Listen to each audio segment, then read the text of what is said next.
Bonjour, je suis Grimm. Bonjour, aujourd'hui c'est le climat de la Révolution française. Et nous avons beaucoup de travail pour expliquer l'importance de la Révolution aux élèves. Acho melhor a gente falar em português. Sim, Gárgula terá que viajar no tempo até 1789 e conversar com os personagens dessa história incrível. Gárgula, você tem uma missão, ir à França do século XVIII e trazer informações sobre a Revolução Francesa. Deixa comigo, Bela! Gárgula, se prepare então, a gente vai informando os alunos dos fatos e você mostrar o que aconteceu. Vou pegar meu barrete frágil e já vou partir!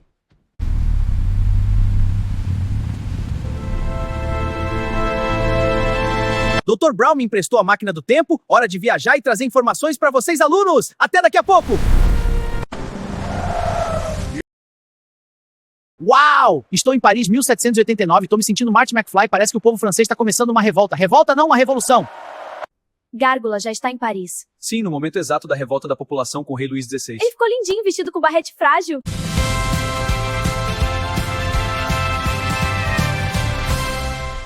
Olá, eu sou a Bela. E eu sou o Grimm. No Story News de hoje vamos falar sobre a Revolução Francesa. A França vivia um momento delicado, escassez de alimento, crise econômica. E Paris vivia sob os pensamentos iluministas querendo o fim da monarquia.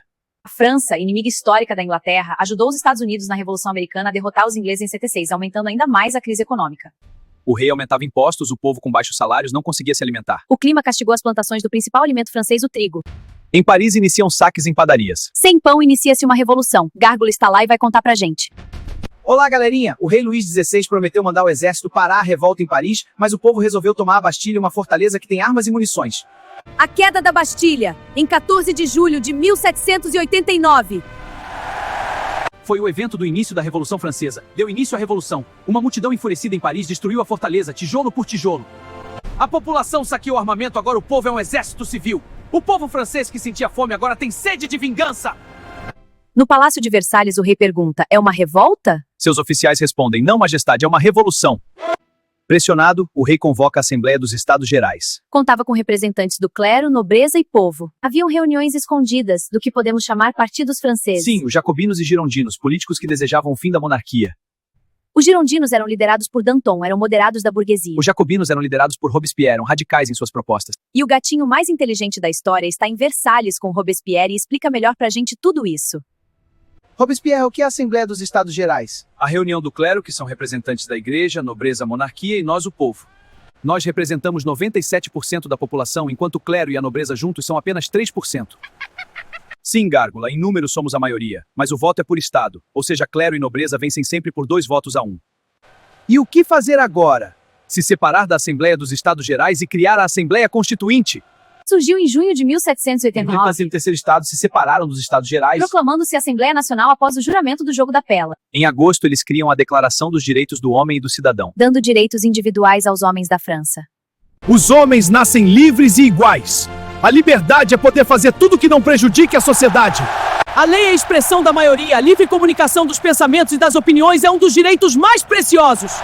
Fim do feudalismo e o direito sagrado à propriedade privada. Viva a Revolução!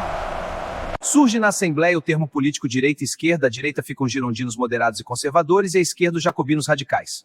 Gárgula tá curtindo os ideais de liberdade, igualdade e fraternidade. Está sim, mas nem tudo é festa na França nesse momento. Os homens deixam de usar a tradicional calça chamada de culotte, símbolo da hierarquia. Eles se chamam de sans-culottes, dão início a perseguições a apoiadores do rei. Os sans-culottes eram como um Big Brother. Todo dia eles eliminavam um concorrente. Só que para sempre. A bandeira tricolor francesa foi criada por Lafayette, unindo as cores de Paris azul e vermelho ao branco real. A mudança da capital de Versalhes para Paris ocorreu em outubro de 1789, impulsionada pela Marcha sobre Versalhes. Os soldados cantavam um canto de guerra Marseillaise, que virou o hino francês. Interessante, uma conexão histórica fascinante.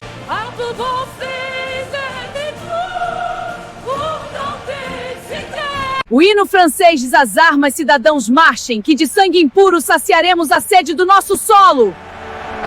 Sob pressão popular, deixou Versalhes e passou a residir no Palácio das Tulherias, em Paris, como uma monarquia constitucional controlada. A rainha Maria Antonieta era austríaca, e agora a revolução tinha inimigos internacionais que desejavam o fim da revolução. Entendido. A Áustria tenta uma ação militar para pôr fim na Revolução Em Francesa. apoio a Maria Antonieta austríaca, mas surge um general chamado Napoleão. Curiosidade, Maria Antonieta era tia-avó de Dona Leopoldina, a primeira imperatriz do Brasil. Ambas pertenciam à influente casa dos Habsburgos-Lorena. A monarquia agora tinha menos poder, com deputados populares tendo participação nas decisões, mas em 1791 tudo muda. Em 14 de junho, a Lei Le Chapelier proibiu sindicatos e greves, refletindo o caráter burguês da fase. Essa fase burguesa é ajudada pelos Girondinos, partido moderado e conservador comandados por Georges-Jacques Danton.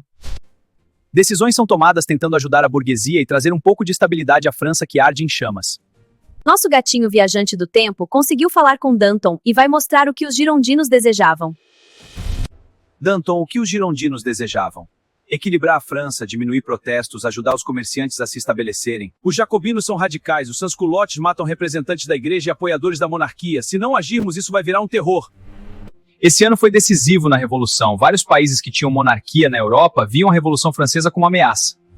Em 25 de junho, Luís XVI e a família real tentam fugir da França. Esse evento destruiu a confiança popular no rei.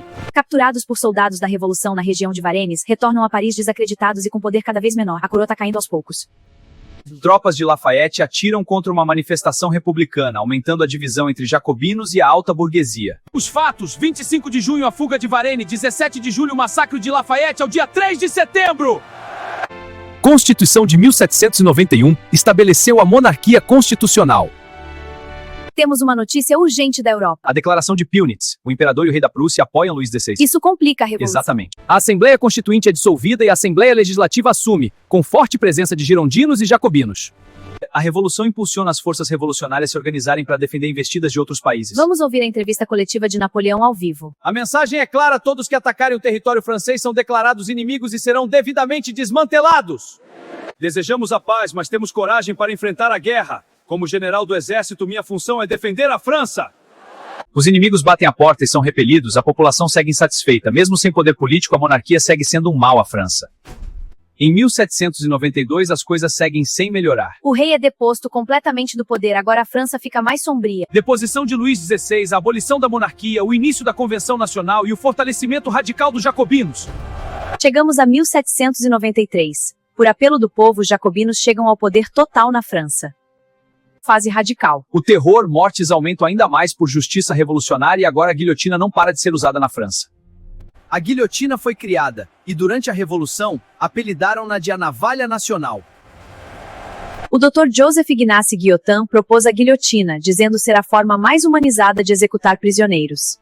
Em 21 de janeiro, após ser julgado e condenado por alta traição, o rei Luís XVI foi condenado à morte na guilhotina. A história confirma. A guilhotina foi usada na França até 10 de setembro de 77, data da última execução de Hamida Djandoubi em Marsella. Mas a revolução não acabou com a morte do rei.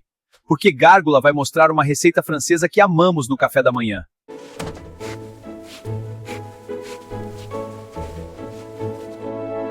A pedido do professor Giovanni, sempre tem um momento gastronômico para vocês alunos e hoje é a origem do pão francês. Vem comigo que mostro. A crise de alimentos segue na França, então Robespierre pede para que vários padeiros façam a receita mais barata de pão. A escolhida é essa com mínimo de açúcar, pouco sal e gordura mínima, suja baguete francesa. A mesma receita do pãozinho de padaria que você compra na padaria do bairro. Assim a receita é barata e todos podem comprar, e combina com tudo porque o sabor é muito leve. Sabia disso?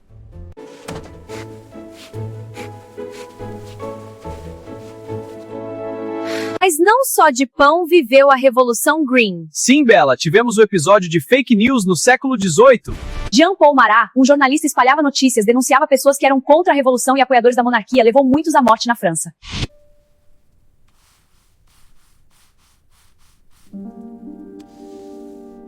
Marat era um homem doente, passava horas do dia numa banheira com sais medicinais para tentar se curar. Com a liberdade de expressão e imprensa, seu jornal L'Amigue des Peuples, o Amigo do Povo, ganhou voz e ele não soube usar. Sou ressentido pela monarquia e ricos e todas as informações e denúncias eu publico sem saber se é verdade ou não.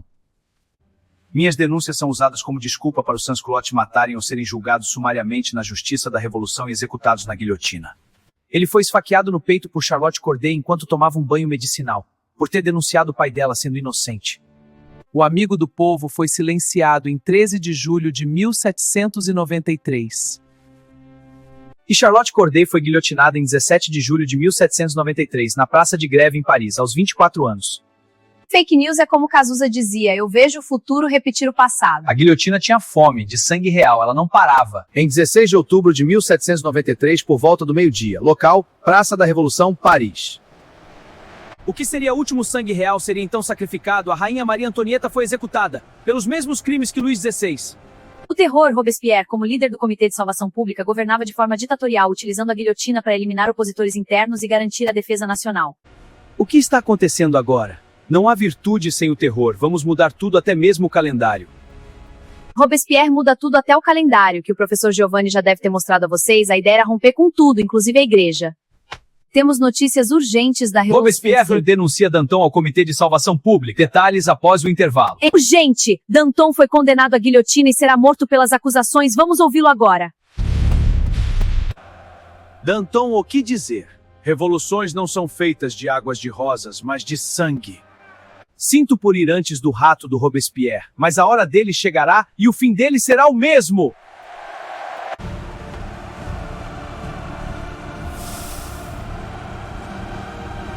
Danton foi guilhotinado em 5 de abril de 1794 aos 34 anos em Paris. O terror e a lei de Prairial. A repressão intensificou-se com a lei de 22 de Prairial, 10 de junho de 1794. Que eliminou a defesa dos acusados e deixou ao Tribunal Revolucionário apenas duas opções, absolvição ou morte. Perseguiu não apenas os inimigos da Revolução, mas também aliados O políticos, estabelamento da escassez de alimentos e descontentamento popular. diminuindo o apoio dos sans-culottes a Robespierre. Em 26 de junho de 1794, diminuiu a necessidade de um governo tão radical. O golpe do 9 de Thermidor, 27 e 28 de julho de 1794. Temendo por suas próprias vidas, membros da Convenção Nacional uniram-se contra Robespierre. Em 27 de julho de 1794, data do nascimento do professor Giovanni, 200 anos depois, ele foi impedido de discursar e preso. Fim da República Jacobina. Reação termidoriana. Girondinos e moderados remanescentes retomaram o poder. Estou ao lado da guilhotina porque no dia 28 de julho de 1794 ela caiu sobre Robespierre e acabou o terror da França. Diretório 1795-1709, fase moderada em que a alta burguesia retomou o poder. Foi um período de instabilidade política e corrupção, onde Napoleão ganhou destaque militar. Mas o golpe de 18 de Brumário e a era napoleônica fica para uma próxima aula. Ficamos hoje por aqui, mas voltaremos, em breve. Sim, nosso gatinho precisa voltar para casa. Saudade, bebê. Até mais, alunos. Até a próxima. Esse foi nosso History News. Tchau! Professor Giovanni me deu uma missão, redefinir para 1º de maio de 1994, Imola, na Itália. Nos vemos na Fórmula 1. Chegou a hora de mudar a história. Vamos lá!